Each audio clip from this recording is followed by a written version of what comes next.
Travel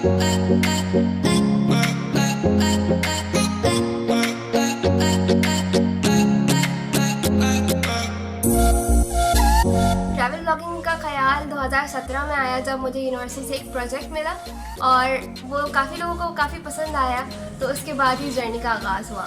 अल्हम्दुलिल्लाह मेरी family की मेरे साथ फुल सपोर्ट है और बजट का इंतज़ाम इस तरह से होता है कि मैं एक फ्रीलांस वीडियो एडिटर हूँ।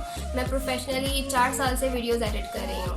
ट्रैवलिंग में सबसे ज़्यादा पसंद मुझे वो सुकून है जो कि आप जब शहरी ज़िंदगी से निकल के पहाड़ों में जाते हैं और आप बस नेचर में खो जाते हैं।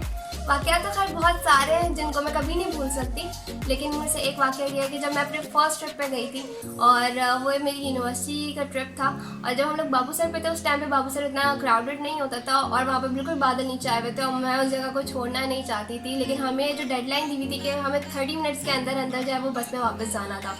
मैंने कुछ ज़्यादा टाइम लगा लिया और जब मैं वापस गई तो वहाँ पर बस थी नहीं।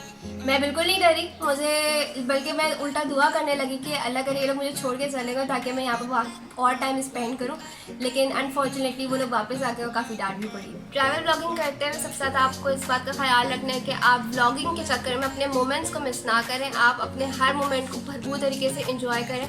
और दूसरी चीज़ का आप सबसे ज़्यादा ये ख्याल रखें कि आप जहाँ पर भी वीडियो बना रहे हैं आपके पास वहाँ की परमिशन हो।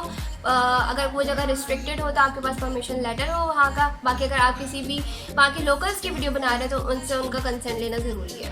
फ़ायदा ये मिलता है कि जब मैं एक पूरा सफ़र तय करके आती हूँ तो वो पूरी जर्नी मेरे पास एक वीडियो फॉर्म में होती है जिसको मैं कभी भी देख के अपनी मेमोरीज़ को रिकॉल कर सकती हूँ। फ्यूचर का तो फ़िलहाल एक ही ड्रीम है कि K2 बेस कैम अटैम्प्ट करना है।